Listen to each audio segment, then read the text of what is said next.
if all the other factors, which are also important for production, it's not only the wage per hour, it's also the education, the ease of doing business, the way that that logistics can support your operations, that will tip the scale in favor of Malaysia. I mean, if your workers are not of sufficient quality, then your production will per head will be much lower, and that will be a cost to those companies. So it's not only the cost per hour; it's also all the other factors that we need to consider. Now, the problem there is that actually the infrastructure, the education, the quality of your labor force, that's not determined by these companies. These companies just come in and they take benefit of that. That is actually being paid for by the people themselves through their taxes, and these taxes are being invested into a healthy, well-educated labor force with a good infrastructure. A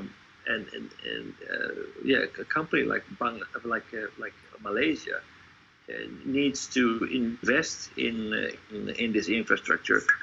Otherwise, they will not be able to sustain their position even within Southeast Asia, with a cost per hour that is much higher than neighboring than people in their region, like Myanmar and Vietnam. The cost per head are lower. But Malaysia is, I think, a very interesting country. Culture and people and climate, and they have good potentiality in future.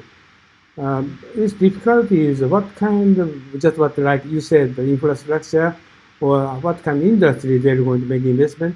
So this is a big, opportunity, but also a big threat from neighboring countries. So this is, I think, very interesting country, uh, Hmm. right? So which direction they are going to? Going to Singapore like, or going to developed country like, or how to compete against underdeveloping countries, threat from Well, I nearing think that, countries. that there is no way that they can basically say, oh, we want to catch up with the low wage countries, and they are going to cut their wages in half. That is not sustainable. So the only way that they can keep moving is make sure that they have the right tax laws, that they have the well-educated population, that they have a good IT infrastructure, so a good backbone, so that they can compete there, that they have a very efficient system when it comes to in terms of logistics or import outport, that they create stability for people to invest. So basically, these countries should be probably like companies to make their product as attractive as possible, because the decision makers, the people who really hold the power, are the people who hold the wealth. I think that's the message. Uh, Money is everything here, and the investor decides.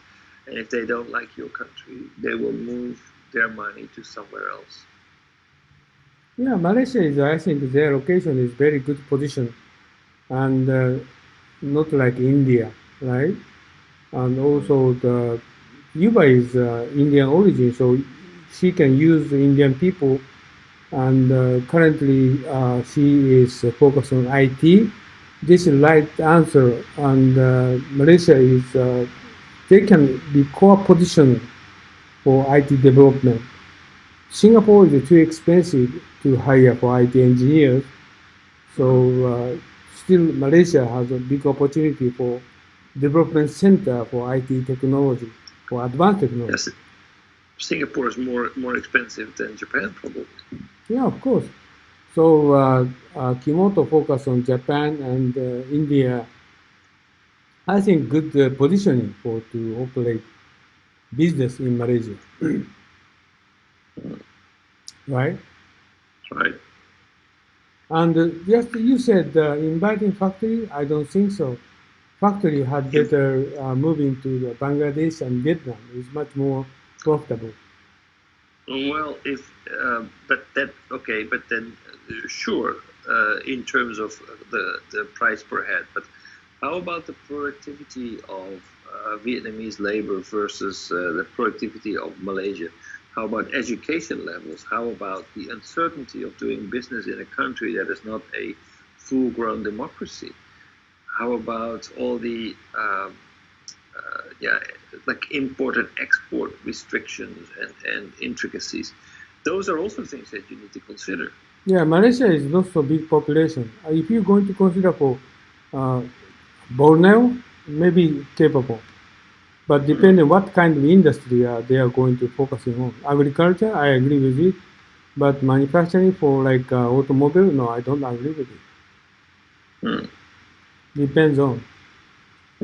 Yeah, it really depends on what you need in order to produce. What is the level of and the quality of the people that you need to have in order to produce.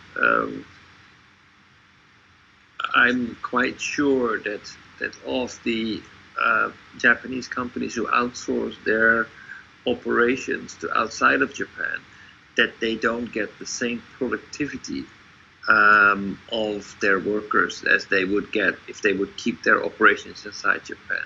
Oh, Malaysia case is not productivity. Japanese focus on Malaysia because their uh, people's culture, okay, they are very mild comparing with China, compared with India. Very smooth to communicate with Malaysian people. This is a Right. big reason. Productivity, I don't think they are not so high, but I think very easy to establish company to communicate with local people, right? So that's important. So you need to know that you can communicate with the people, that you can work with them, that they have enough education, that their working style fits within the entire corporate culture. That basically the people you send to Malaysia are capable to actually control these plants and make sure that they can generate output.